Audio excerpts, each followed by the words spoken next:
Welcome to How to Talk to Kids About Anything with Dr. Robyn Silverman, a podcast loaded with practical tips, powerful scripts, personal stories, and simple steps to make even the toughest conversations easier.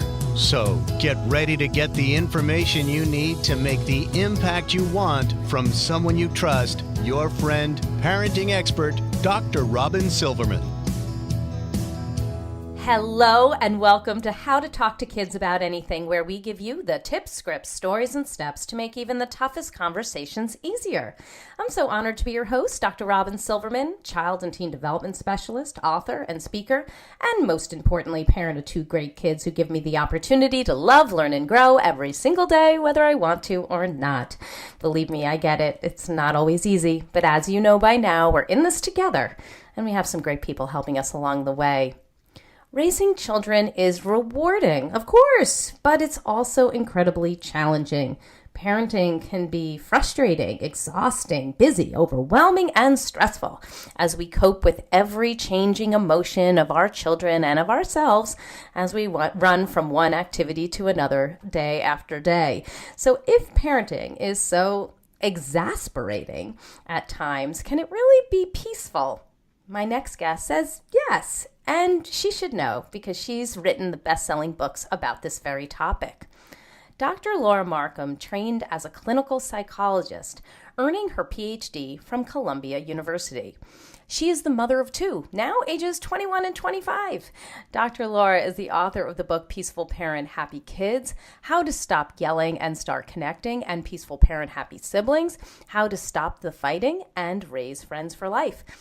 And she has a new workbook out called the Peaceful Parent, Happy Kids Workbook. And that is something you're sure to love. I've read through it myself, and I think it is terrific. You can find her online at www.ahaparenting.com. That's A-H-A parenting.com. So thrilled to have you back on the show, Dr. Laura. So welcome once again to How to Talk to Kids About Anything. Oh, thank you, Robyn. I'm delighted to be with you today. So before we launch into all the strategies and reflection that you provide in your new workbook, the Peaceful Parent, Happy Kids Workbook, I'd love to know what prompted you to write this workbook after writing the book, Peaceful Parent, Happy Kids, and what's different about it and why now? Well, I wrote Peaceful Parent, Happy Kids 5 years ago, and I hear from parents all the time, like several times a week. Parents write to me and say how much they love the book. They've learned so much about how to coach their child instead of punishing and how to connect with their child. But they often also say that the one chapter at the beginning of the book on regulating your own emotions isn't quite enough for them. It helps. They understand now why they need to calm themselves down and not yell so much. But doing it, stopping yelling or changing your tone or calming yourself down in the middle of chaos at your house or when your kids are fighting, those things are hard. And if we come with baggage from our own childhoods, which we all do, then it's even harder. So I wrote the workbook to help people dig in and find tools that work for them. There are a lot of different tools in the book, so different tools work for different people. And there are both the short-term tools, like what do you do in that moment when tempers are raging? And there are the longer-term tools, like what do you do for preventive maintenance for yourself? When you go into an interaction with your child, you have more inner resources to draw on so that you can be the emotionally generous parent that you want to be. It's so helpful, and reading through the workbook, I felt like I was gaining so many strategies just from my first read through. But I have to ask you, sort of the elephant in the room, because it's sort of standing there. If parenting is so crazy and emotional, can it really be peaceful? It's not going to be peaceful 24/7. Nobody can stay peaceful 24/7. That's an aspiration. And what I mean by peaceful is that it's what the physicians say in their code and their vow. First, do no harm. Right. Our goal, our intention that we set clearly is to return ourselves to a state of calm. You know, the man who invented Aikido famously was asked by one of his students, Master, how are you always ready when the opponent jumps out at you? And he said, I'm not always ready. I just get myself back to center faster. And that's what we want to do. We want to monitor our state of well-being throughout our day. And that way, when we see ourselves sliding dangerously close to the edge, you know, anybody is going to go over the edge if they get there. So our job as adults is to notice when we're getting close to the edge and bring ourselves back to center. And it also makes us happier people to monitor our own state of well-being and give ourselves what we need. I'm talking about resourcing ourselves, you know, giving ourselves the encouragement we need, the food we need. You know, if you noticed all day long how you put yourself last on your list, and Yes. you else but you're last. I mean, half the time we don't even go to the bathroom when we need to. You're so right. Like, really? We can be on our own list. It's not sustainable not to be. And there's a cost, not just to us, which is bad enough because we deserve more, but also to our children. Because again, you can only give what you have inside. So very important to make sure that we're on our own list. I love that statement that you just made. You know, most parents, not unreasonably, they just want their kids to behave. The kid knows the rule. The parent has been over this. Let's just do the right thing, folks. So why do you focus so much on parents working on themselves instead of focusing on children and correcting their behavior? Okay, that's a great question. And I agree with you that is what we all want. We just want our kids to do what we say. Right. Is that when you live with children, you're going to have childish behavior. Right? Oh, I like that very much. Let's just put high beams on that. When there's childish behavior, you can respond to it in one of two ways. You can inflame it by basically going on the attack. You know better than this. How many times do I have to tell you, right? Or you can calm the storm. And, you know, one of the reasons that children act out is because they feel disconnected from us. You know, when they get stressed and dysregulated, children depend on the close relationship with an adult they trust that allows them to return to safety, return to center, and get re-regulated. And until they do that, they don't think well and they can't regulate their emotions. So if your child is already acting out and you can't regulate yourself in that moment, and let's say it's a moment that any of us would find ourselves like ready to go off the deep end about. Right. We're still going to do a better job if we can get calm first. And it doesn't mean the child doesn't need correction, but if we connect with the child before we correct, inevitably the child is more open to listening and the event is less likely to happen again in the future.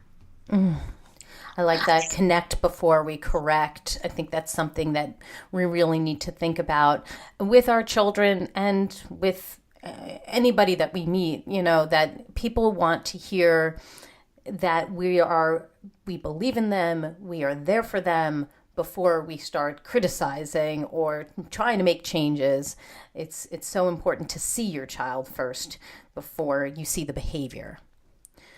So in your book, you talk about 3 big ideas: taking responsibility for regulating ourselves as parents, as you just mentioned, ensuring that we connect with our children, and using emotion coaching, as you say. It's a really important, effective discipline strategy. So these big ideas guide the framework of your Peaceful Parent, Happy Kids concept that help us as parents step up and parent our kids in a peaceful way. So I'd love for you to expand on these 3 ideas. So let's start with taking responsibility for regulating ourselves that you touched on in that last question. So tell us, why do you believe it's so critical, and what are 1 or 2 ways that we can do this in our own lives? Well, remember, children, they're very highly attuned to us, because if we weren't there for them, well, when they're little, they would actually die. And they know that. Humans are born, wired, programmed to look for that adult they trust who's going to actually look after them, protect them, make sure they stay alive. And kids really notice our moods. And when, you'll notice it. If you're unhappy, and your kid doesn't think it's about them, they'll say, Mommy, why are you unhappy? Yes. Mommy, right? But sometimes they don't even notice it's happening, but we're in a bad mood and they pick up our stress. Sometimes when we're just super busy, they get very demanding of our attention. And it can drive you totally crazy if you're trying to get something done and your kid is interrupting you constantly, right? But it's a famous thing, if your kids are playing happily and you get on the phone, all of a sudden they're attacking each other, they're acting out. You're right. And it's because they need to know that connection is there and it's solid. You can blame it on their genetics, which go back to the Stone Age, that are saying to them, well, if a tiger jumps out of the bushes, is she going to even notice? Here we are. We're going to be prey to the tiger. It seems crazy, and it's certainly not conscious. But children feel vulnerable when our attention goes somewhere else. Or that includes, if we're stressed and focused on other things. So our being centered, our being available emotionally to them, emotionally generous, it makes us the kind of parent we want to be. And when we aren't that parent, it makes everything worse for our child. In fact, it can make our child act out. A kid who wouldn't have been acting out often will act out in response to our stress. So, yeah, it really matters tremendously that we're able to show up and be fully present. I would add one more thing. Children follow presence. They, when you want your child to do what you say and to follow your lead, you have to be clear, you have to be firm, you can't be waffling, and you have to be fully present. You can't be half paying attention while you give them an order, because they're not paying attention to what you say to them. When you're fully present and you're connecting with them, they're like little Geiger counters for presence.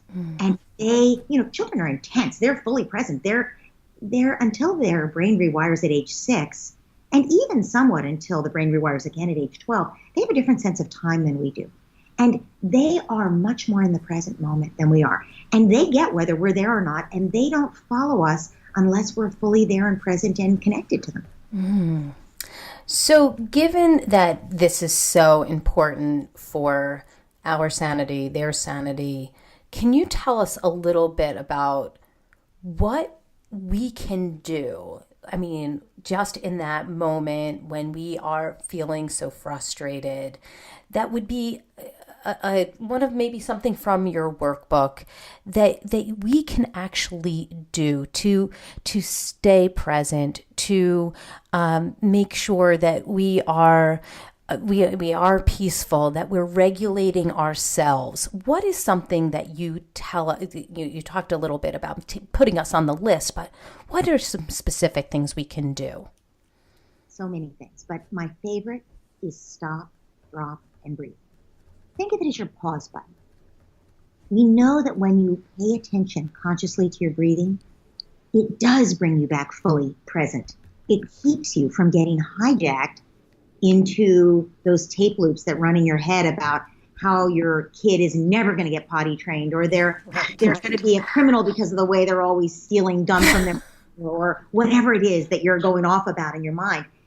To stop that, or just to stop that cascade of negative emotion and anger, because what is an emotion? It's an event that we feel in our body where we're flushed with neurotransmitters and hormones that we identify in a certain way given the context. I mean, you could identify your heart pounding as you're at the gym, or you could identify it as excitement if you're on a roller coaster, and you could also identify it as rage if your son is just your daughter, right? So all those neurotransmitters and hormones that are rushing through your system at that moment are making you enraged. And if you stop what you're doing, drop your agenda, and your agenda, of course, is to tell your son he can't do this. Now, obviously, he's not sitting there pounding her in front of you. You've already stopped that. But now you want to correct him, right? And so your agenda is to correct him. Right. And then stop, drop your agenda just for the moment. Drop your agenda of correcting him, because you can do it more effectively when you calm down a little. and take a deep breath. Stop, drop, and breathe. What that breath does, it's the pause button. And the body says, oh, I guess it's not actually an emergency. If it were an emergency and we needed to be in fight, flight, or freeze because there was a bandit coming after us, then we wouldn't be taking a deep breath, right? We'd be running or whatever. Right. Clearly, there's no emergency here. We don't have to keep these neurotransmitters going. We can stop and calm down here. And the body actually begins instantaneously to respond to the new situation that the deep breath has told the body it can calm down. So that helps you somewhat, although 3 breaths is better than 1. And the more you practice the breaths, the more effective they are, right? So I've had people tell me it doesn't work for them. Well, then you're the only human being in the history of the world that it doesn't work. Deep breaths actually do calm us. It's just statistically true. But it's also true that if you're a yoga practitioner or a meditator and you pay attention to your breath, on a regular basis as a practice, it will come to you more quickly. When you stop, drop, and breathe, you'll shift gears much more quickly. So stop, drop, and breathe is really effective. And then you can turn away and you can do something that's going to, again, help you shift gears from your rage, which is, you may have to say to your son at this moment, I am too angry to even talk about this right now. You and your sister stay in separate rooms and talk about this, and I want you both to be on your best behavior, and we're going to talk about this in a few minutes. Now, if the sister's hurt, obviously you've tended to her before any of this. But if there's just, fight between the kids and they're both breaking the rules. So at that point, you take a minute to calm down. If your kids are old enough for you to leave them, you go in the bathroom and you shut the door. If you have a 3-year-old who's going to be panicked into his abandonment issues will get triggered if you go in the bathroom. You don't do that. You stay nearby, but you might go into your kitchen. And I would say run your hands under water. Some people find warm water really soothing. Some people find cold water if their hands get hot when they're mad. Sometimes cool water is soothing. You might, before you even put them in the water, you might shake out your hands. That's actually very effective to get out some of the energy that's coursing through your body.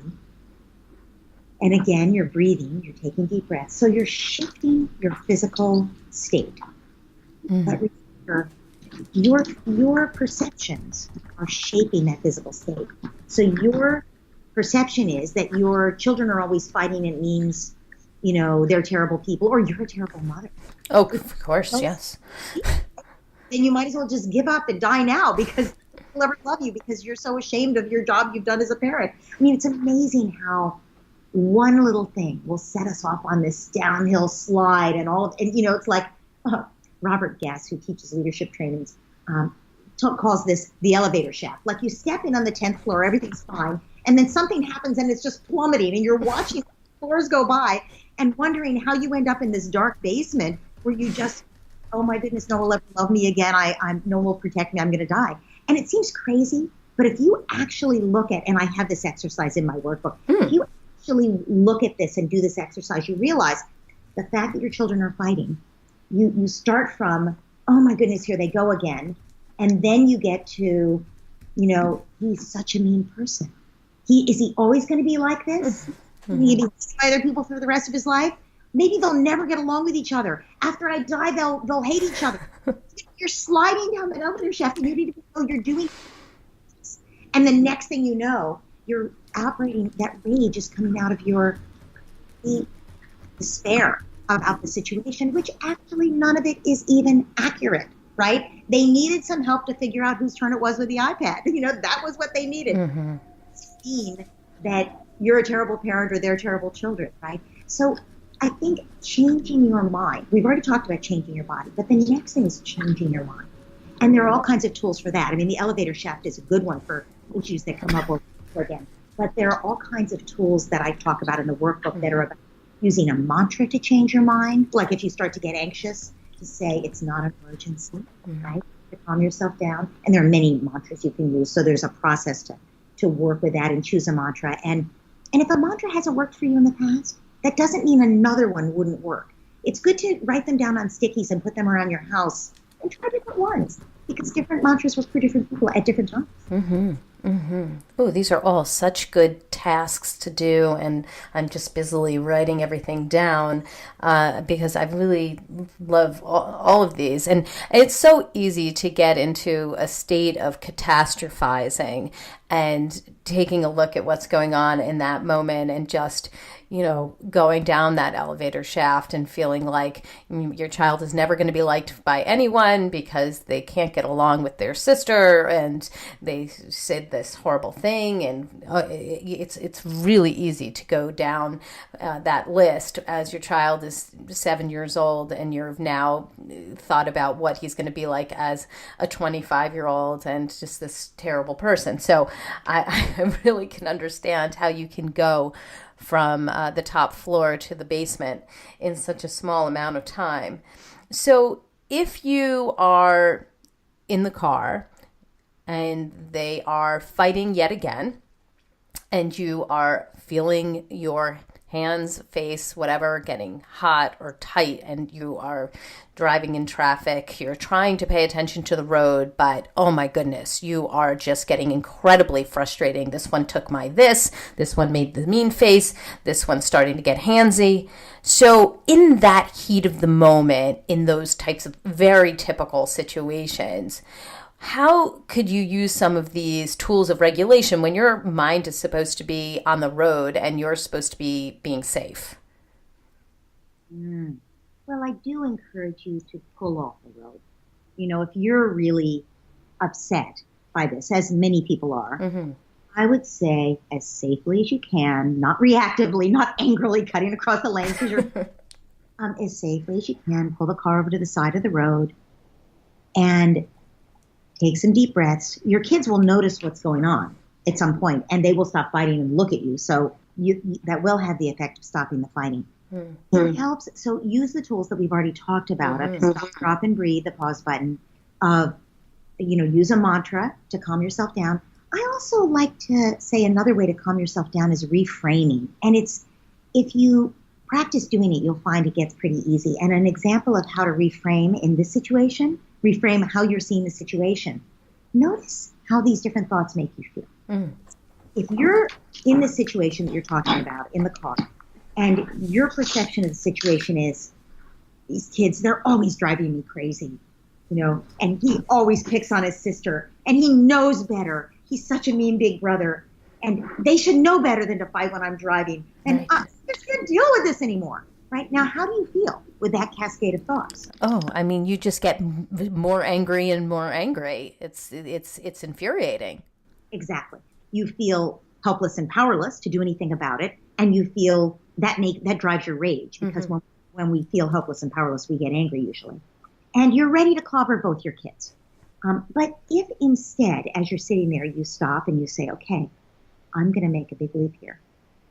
I'm going to choose love." And choosing love to me, in this case, means we see the situation from the child's perspective. But it's not a matter of, are you right or is the child right? It's a matter of, this is just as accurate a perception. And seeing it from their point of view will change your emotions and make you more effective in dealing with the situation.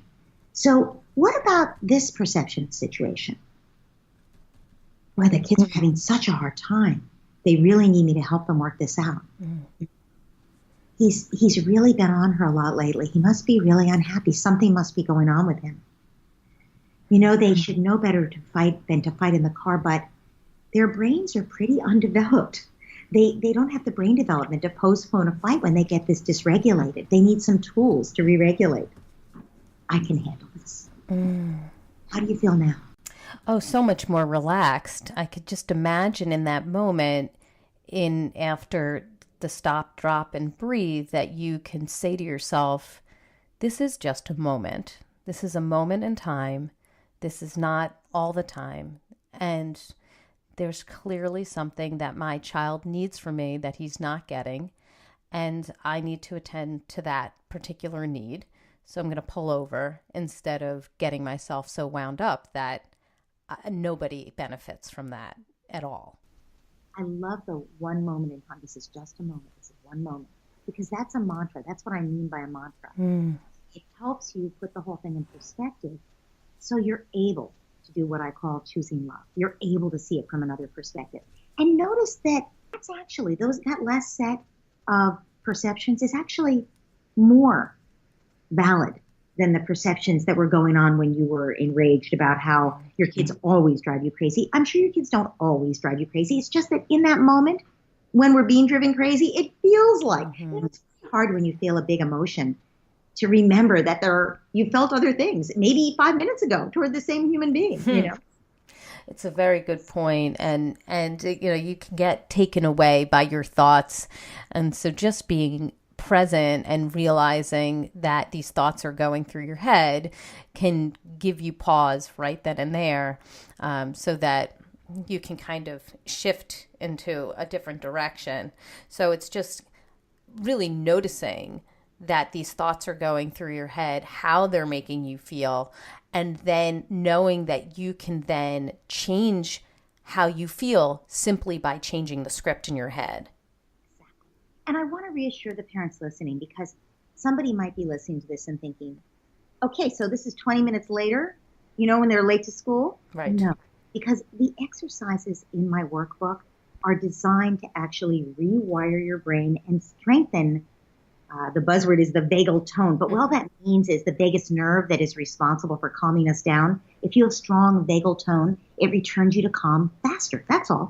So the workbook is designed specifically to do that, to strengthen your vagal tone so you can calm down more quickly, and to rewire your brain so there's less of an alarm to begin with, so that your frontal cortex is stronger and can make this, its job is to handle the incoming. It's like, okay, this one really isn't an emergency. And it happens even before you've jumped to rage, so that you can intervene earlier in the situation before it gets out of hand, and you can do it in a less tense voice. So you have more sense of humor in your voice when you say to your kids, whoa, whoa, whoa, and you're still driving, right?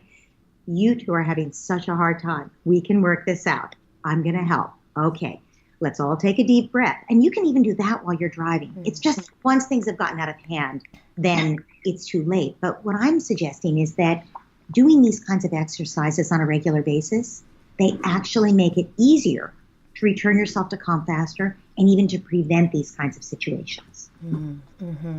Okay.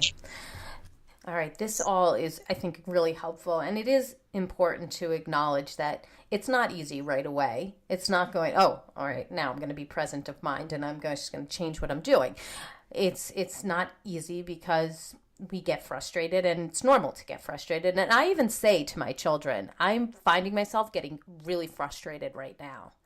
And just expressing that to them. And I call attention to, look, you see my face, my hands, like I'm starting to get frustrated right now, so that they understand that other people have emotions and that it's okay to have emotions.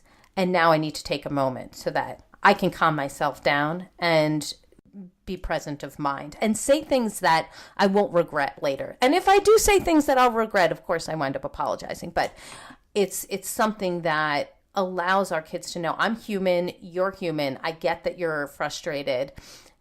I'm getting frustrated too. So that we can kind of work on it together. We're all in the same boat. I think that's such a good point, because no human is perfect. No. And that means no parent is perfect. We're all going to say things we regret. We're all going to need to apologize. And we're all going to need to hold it together, to turn away, maybe even to shut our mouth in the middle of yelling, give ourselves a piercing, turn away. Parents will say to me, my kids will look down at me. No, actually, you're modeling anger management. Yes. Your children don't need a perfect parent, because they won't ever be perfect themselves. That wouldn't help them. What they need is a role model for what do you do when you're angry and you're getting frustrated. What is a gracious way to handle it with your kids so you don't take it out on them with another person, because they won't have kids for a long time. But what's a way they can handle it with other people? And if they do find themselves yelling and they notice it and they see the expressions around them, what's the way to stop in the middle of yelling and say, wow, I lost it. I'm going to calm down. And then can we talk about this again and do a do-over? I love that, because I think that's something that they need to be able to say. I talk to my kids about do-overs as well. And it's not just them that need the do-over, the second chance to try again. We sometimes do too. So I think that's a beautiful idea. So your next big idea is ensuring that we connect with our children. And you say that connection is really what our children want and need. So what would you say gets in the way of that connection? And what are one or two ways that we can work on connecting with our children within the next day or week of time? Well, we all, virtually every parent I've ever spoken with feels connected to their child because, we would do anything for them. Right. But that doesn't mean they feel connected to us. Mm. When you really look at it, often they feel somewhat disconnected from us. And that doesn't mean we're doing something wrong. It means that life gets in the way. They go off to preschool or school or play dates or sleepovers, and or simply we have a hard time for the week. We're really stressed out with heavy deadlines at work, and we're just going through the motions, getting them through the schedule, trying not to lose our temper. And they lose connection with us is what happens. Or it can simply be their own big emotions. When you're really enraged, let's say you're really angry at your partner, you forget that's the same person that you pledge to love forever and that you at other times think is the most wonderful person in the world, right? Mm-hmm. It's because you lose touch with the connection when you're angry. So our children, when they get angry at us or even angry at their little sister, they lose connection with us. Anger takes us off our connection to our own heart, really, and that's why we lose connection to other people and lose empathy. So our kids are getting disconnected from us really all day long. And so what we can do about that is build into our schedules with our children little rituals of connection. And those rituals can be little things like every time we see our kids at the end of the day when we walk in the house at 6 o'clock, or when we pick them up at school at 3 o'clock, or they wake up from their nap at 2 o'clock, and when we had the morning with them, but they've had a nap now and they were away from us in a sense. Whenever we've had a separation, it's good to have a little connection where you really focus on them and pour your love into them, give them a hug, tell them you're so glad to see them. I mean, imagine how your child feels when you look at them with delight as they walk in the room. And see them. So those little rituals of connection, they don't add more time to your day, but they help your child feel what we all need to feel, which is valued and adored. And that gives your child the foundation of self-esteem for the rest of their life, but also the foundation of connection to you, so they're more willing when you give them direction. They've had that connection first, and they're more willing to take your direction or your correction. There was something that you said to me at one point previously, that even when we first see our children in the morning, look, that's an opportunity to look at your child with delight, as you said. And I really took that to heart when you said that to me, because sometimes when I get up in the morning, and you see your children and they're lollygagging or they're starting to get in it with their sibling, you can automatically start going to, let's not go through this again, guys. Like, let's move on, let's get started. Let's eat breakfast. Let's get and just taking that moment. And I've been doing this myself after you've said this to me, was, like walking out the door of my bedroom and seeing my child and saying, oh, it's so good to see you. I hope you had a good sleep. Can I have a hug?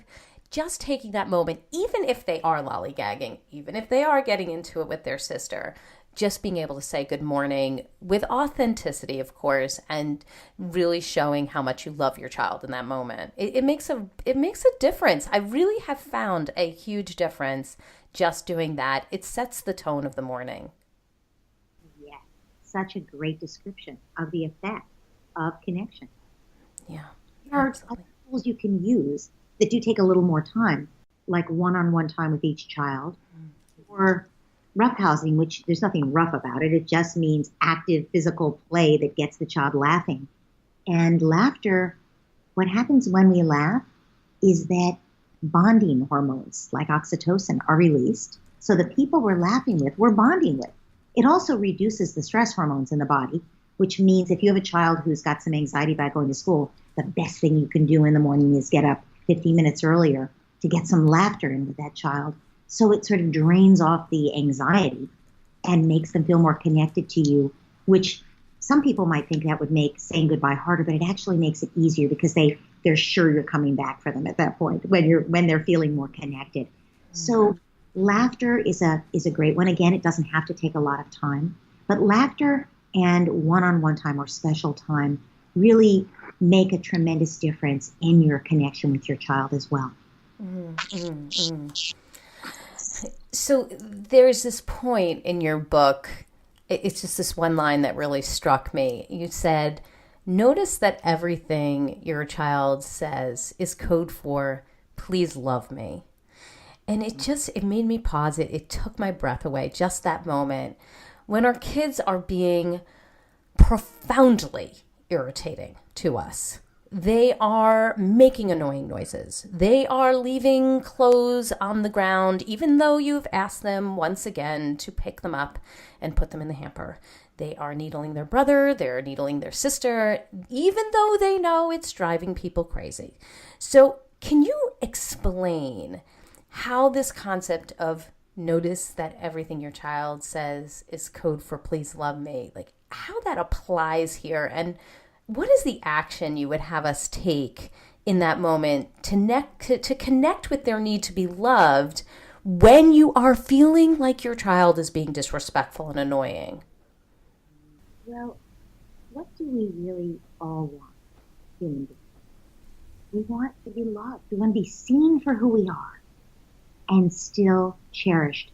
And no one's perfect. So we want to be seen for who we are with our faults, with all the times we've messed up, and we want that to be allowed to be part of the picture. But for the person who's looking to be aware that that's not the whole picture. We're trying so hard, and look at all the good things we do manage to do. And that's what our children want also. That's the please love me, please see me. Mm-hmm. But remember, when kids get dysregulated, I mean, really, when all humans get dysregulated, they do something that they think will make them feel better. All of us. Sometimes we go get some Haagen-Dazs. Sometimes we, pull out our phone. But when we get upset, we do something to try to make ourselves feel better.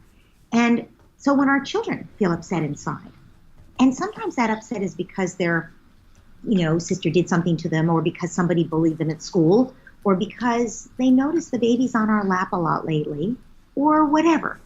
They can't really tell us about those things usually, not initially. It might come out after a big meltdown, but they don't usually start with that. Instead, they do something to make themselves feel better. And once in a great while, it'll be a positive thing, like they come to us and ask for a hug. But most of the time, it's not. They do something that's not as healthy. They tease their sister, or they lash out in anger, and it might be anger at a sibling who's done nothing, right? Or at us. And, it makes them feel powerful, which makes them feel a little bit better. But it's not a healthy response to the situation, right? Or maybe they whine. They whine for treats, or they whine for screen time, which, remember, they're trying to numb their pain, just like we were with the phone and the Haagen-Dazs. Or they look right at us and they break a rule, which guarantees that we're going to pay attention to them, even though it's going to be negative attention and it's going to make them feel more disconnected. But when children feel connected to us, they are open to our influence. They're more likely to cooperate, and they're more likely to be able to go past their anger that makes them lash out, and go to the hurt feelings about the baby on our lap, or about the bullying in school, or about their sister. Because remember, you may think they're being unreasonable about their sister, but to them, they're right. Their sister is the problem, right? We're all the center of our own dramas. We all assume we're right, even though we are not necessarily. So when children do things that drive us crazy, if we can just take that as a red flag to shift gears, because naturally we assume they're wrong and we need to set them straight. But what if we could take it as a red flag that they need us? They need our help. They need our reassurance. We can get back on track. They need our help to do that. And we just took it as a red flag, and we took a deep breath, and we said something like, oh, sweetheart, you're having such a hard time. We can manage this. We can handle this. We can fix this, whatever the right thing in that moment, whatever seems like the right thing. And can I give you a hug would be amazing. And often in that moment with a hug, the child will sort of melt into your arms and your anger will melt away. And you'll realize, oh my goodness, he's having such a hard time. And sometimes he won't be ready for a hug. Sometimes he'll say, no, you can't have a hug. True. My sister, blah, blah, blah. At which point you do the verbal equivalent of the hug. You say, oh my goodness. Oh, no wonder you're upset. Tell me about it. Now you think he's wrong and the sister's right. You can still listen. And you can still say, oh, so you felt like it was really your turn. Is that what happened? Let me see if I understand. Oh, no wonder you're upset. And then you can, now that he feels heard, rage only dissipates when it feels heard. That's a truism about any kind of anger. So at this point, when he feels heard, he's able to start to calm down. And also, kids pick up, all humans pick up from us, what our limbic system is doing. So if we're taking deep breaths and staying calm and looking into the child's eyes, the child begins to synchronize their breathing to us and get more calm. And at this point, he's now able to talk to you about the fact that actually he's being unfair to his sister because he's making the assumption it was his turn, but actually it wasn't necessarily. And how do we sort that out? But he had to feel heard before he could even get to the problem solving. So important. And of course, when we feel heard, then we can move forward. We can't move forward until we feel heard, because either that means we need to stuff it under the carpet, ignore it, or have an explosion at that point because we haven't dealt with the thing that's in the way. Yeah. So before we move into your top tip, I'd love to talk about your emotion coaching. Your last big idea is that what you focus on in the workbook is this idea of coaching your child and helping them with their emotions and moving them forward without just focusing on the behavior. So can you talk to us just a little bit more about how it helps and how we use it? You know, what is it? What are we doing in that moment? And maybe some examples of that. So emotion coaching just means we're helping the child with their emotions. And John Gottman, who's the foremost researcher on families in the United States today, watched parents with their children. And he realized that most of the time, most parents are responding to kids' emotions from an upset place. They don't like the child's emotions when the kid gets emotional. It scares them, actually. And so, you know, when you're scared of your child's emotions, in the old days, they would say, I'll give you something to cry about. And you think they're not scared, but they are coming from a place of, boy, if she continues to do this, she's going to be a drama queen. She's going to cry about every little thing. So that is a kind of fear, right? So the disapproving parents will say things like, you know, don't be a drama queen, or calm down, or else you have to go to your room, right? Yes. They'll blame the child. See, it's your own fault because you did such and such, right? So a lot of parents are still disapproving. Other parents are what you would call dismissing or distracting, where they'll say, you're overreacting, or don't be upset, I can fix that, or we'll buy you another one, don't worry, you know. So that's another way of giving kids a message that their emotions are not either valid, you know, don't get upset about that, you're overreacting, or are dangerous. Oh, don't get upset. We can fix that. We can make it go away. We can undo that. Don't worry. And you're stepping in to rescue them, basically, and you're giving them the message that their emotions aren't okay. And some parents are very well-intentioned, but simply they start to intellectualize, like, well, you can't win them all, you know, right? So all of those things don't help the child with the emotions. So emotion coaching parents are not trying to solve the problem, at least not, you know, when I was talking about the boy who had the problem with his sister, you're not solving the problem by jumping in and fixing it, right? Which is trying to make the feeling go away. Instead, you're accepting the emotion. You're allowing it. Now, you can't really allow or disallow someone's feelings. They're either there or they're not. But when we consciously allow our child's feelings, they begin to allow their feelings and they become more consciously aware of them, which means the feelings are under conscious control. Once they're under conscious control, the child can control their behavior. So emotion coaching helps kids control their behavior. And an emotion coaching parent might say something like, oh, no wonder you're so upset about this. Or, oh, sweetie, you look so sad. Or, wow, hearing your friend say that could really hurt your feelings. So you're simply acknowledging, and you might say, it's okay to feel sad, sweetie. I see how disappointed you are about this. What could you do to take care of yourself when you feel this way? We're all going to have days that don't go so well.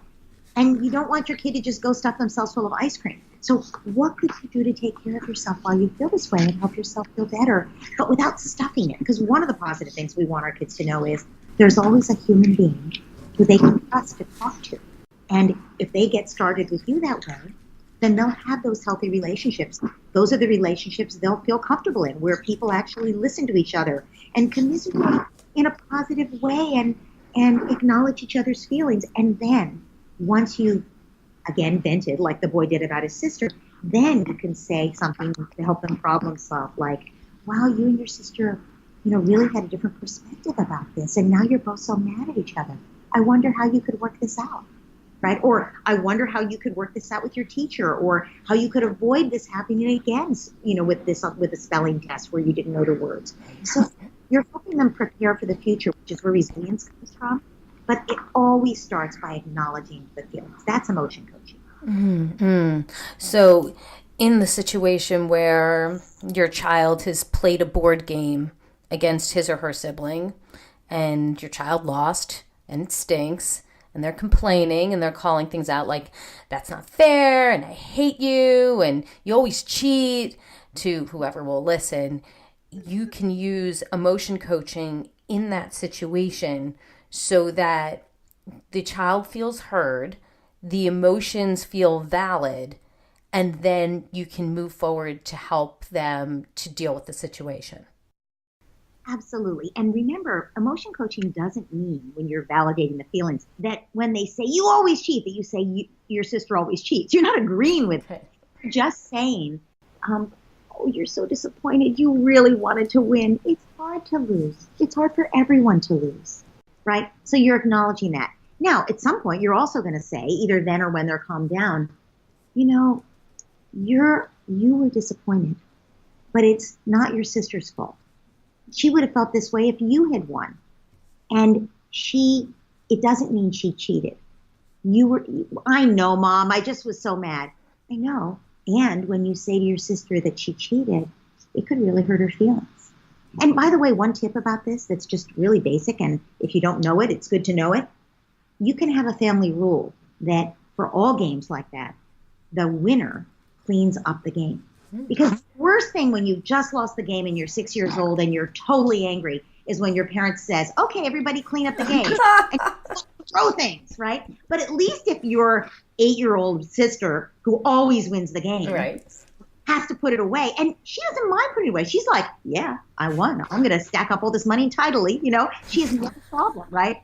So that's just a good basic rule. It takes a little of the sting out. It's not enough for most kids. But another rule that's helpful, we play for fun. We do our best. But it's not about winning. It's about fun with each other. And so, you never ask your kids who won. You never walk into the room and say, who's winning? You don't even, when you pick them from soccer, you never say who won, ever. You say, how is the game? Because you're trying to take the focus off competition. Because kids can't actually handle. They're going to have plenty of experiences of losing, believe me, and they're going to learn to be good sports eventually. But it's a hard thing for them to learn. So we want to really focus on what matters. I mean, if you say soccer is about good sportsmanship and athletics and learning to work as a team and having fun together, and the first thing you say is who won, well, your kid's going to know what you really value. This is so important. You and I have had conversations about how to make sure that we're teaching our children what we really want them to learn in that moment. And we can't always be, perfect about it. Of course not, because we have feelings and we get frustrated and all that kind of thing. But I think what you're hammering home here is you want your child to learn good coping skills. You want them to learn that emotions are normal. You want them to learn certain values of sportsmanship and kindness and that winning is not the most important thing. So whatever you think is really the most important thing that you want your child to absorb from you, from situations, from frustrating situations that are bound to happen whether you're there or you're not, that these are the things that you want to kind of highlight. And when we flippantly say who's winning, who won, what happened, give me the play-by-play of how you lost, then you're programming your child to understand that winning is the most important thing. And if they didn't win, now we need to analyze everything so that you can win next time, because that's really the most important thing. Yes. And we all, the great thing about having children, they're like our little Zen masters. They show us the places where we need to grow. And, it will, no matter what you think you value, it will come out in the way you are with your kid. If you tell your kid it's okay to lie about their age to get into the amusement park, you're teaching them that at least sometimes it's okay to cheat and lie, right? And so it's sort of a wake-up call to notice your inclination to ask who's winning, or to say you can lie about this, or to even to tell a white lie in front of your children to another mother or someone on the telephone. It brings home to us the places where we're inconsistent in our own values, and it helps us get clarity about what actually matters to us. Like, does that extra $2 matter? Or does it matter to be able to stand up tall in the world and say, I show up with integrity? Yeah. And sometimes when we make the kind of mistake, it is important, if you're listening, and just, okay, I did that and I'm not going to do it next time. Or I want to go back and tell my child, the other day I did such and such thing, and that is not what I want you to learn from me. I regret doing it. And next time I'll do this, or I wish I had done this instead. I think it's important to sort of cop to it so that our kids understand that, yes, we make mistakes and we can also do a correction. Yes, and also that we're all growing. Yeah. It really helped me to think about it in that instance with you, that it was just a normal tendency to do that. But then I realized what really mattered to me was X, Y, Z.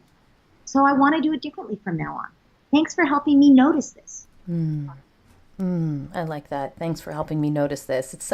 It gives kids such power to feel that they're also in a teaching role, and that it's not always the adult that's doing the teaching. I think that's really neat.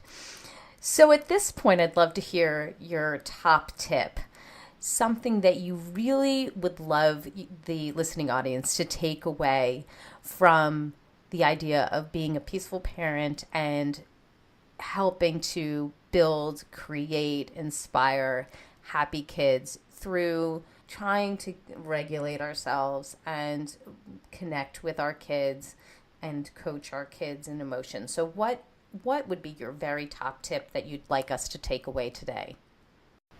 I guess it would be this. We are told by society that we're supposed to control our children, but we all know we can't control someone else's behavior. Just try with the 2 or 3 year old in the shopping cart in the grocery store. You can't control someone else's behavior, but you can always control you and what you bring to the situation. And if you respond in a calm way, you're changing your child's environment, and your child's brain takes shape every single day in response to the environment in which they find themselves. So if your child's now in a calmer environment that deals in a soothing way with their upsets, your child's brain is actually growing and changing. And this is even true for a 12 or a 15-year-old. So when you change, your children do change. And, we think it's for their benefit, and what I just described certainly is for their benefit, but here's the real silver lining of everything, which is that, sometimes we feel like, oh my God, parenting, it's such drudgery. I can't, it's so much work. It's so hard. And it is. But then when we deepen and sweeten our relationship with our child, there's so much more joy in parenting. And our child is so much more cooperative that it's just so much more fun to be a parent. And the connection gets better and better as you build on that foundation so that you can totally turn around your experience of parenting so that it is the most rewarding thing and the most joyful thing. Yeah, it's just a beautiful way of saying things. I just want to put high beams on that when we deepen that connection, when we acknowledge those emotions, then we're calmer, we can be more present, and we can feel more joy in our parenting. I just love what you stand for. I love what you teach. I feel like I learn something every time I speak with you. And I'm just so delighted that you've been on our show today. Give us the resource of the week. Where can we go to get your new fabulous workbook and learn more about you and everything else you're doing right now? My website is ahaparenting.com. So that's AHA parenting.com. And you can find the workbook there. You can also go on Amazon or Barnes & Noble or go to your local bookstore and ask them to order it if they don't have it. It's called Peaceful Parent, Happy Kids Workbook. And, wherever books are sold. And the website has a free newsletter that you can sign up for that helps keep you on track. It just gives you something once a week that just gets you reoriented to this kind of parenting and supports you to stay on track. Well, we all need the support, so we really appreciate you coming through for us and being that calming voice. I think I've said this before, but you just have such a beautiful way about you, and you feel calm. When I'm around you, I feel calm. It feels so good to have you in our corner. So thank you so much for being on the show today. Thank you so much for having me. Well, I've got my takeaways, and sweet friends, I know you have yours. Let's discuss them. Come up on Facebook. Let's go to the Dr. Robyn Silverman page, or let's chat about it at drrobynsilverman.com or at twitter.com/Dr. Robyn. And I love to tweet with Dr. Laura.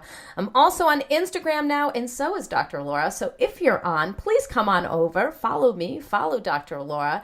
And I think you're going to love all the memes that we put out there. I mean, you must have heard so many incredible quotes from Dr. Laura today. I put them on memes and they get shared all over the place, and I love that. I love to highlight the amazing wisdom of my guests, and Dr. Laura will have many memes out there made for her. So I hope you'll come over to Twitter and to Instagram and all the other places that we are and share those. And if you love this podcast like I did, I hope you'll go up to iTunes and rate and review it so that other people can hear about Dr. Laura and all the other experts and talk about what is really going to help them listen to these podcasts and use the strategies at home. I truly appreciate it. That's all the time we have for today, my fellow parents, leaders, and educators. Thank you so much for tuning in to How to Talk to Kids About Anything. For more information on books, articles, speaking engagements, or curriculum, please visit drrobynsilverman.com. So many great podcasts. The show notes are up there. And please remember, even on the days when you fall short, you've got this. You're here. You're getting the information you need. I know it's not always easy, but never forget there's always tomorrow. Parenting is the ultimate do-over. I see you. I'm right there with you. And as there are moments when we doubt our know-how, our choices, and our sweet sanity, please know you're 10 times the parent you think you are. Until next time, this is Dr. Robyn Silverman with How to Talk to Kids About Anything. Please tune in again and keep connecting through conversation. See you next week. You've been listening to How to Talk to Kids About Anything with Dr. Robyn Silverman. For more information on books, articles, speaking engagements, or curriculum, please visit drrobynsilverman.com.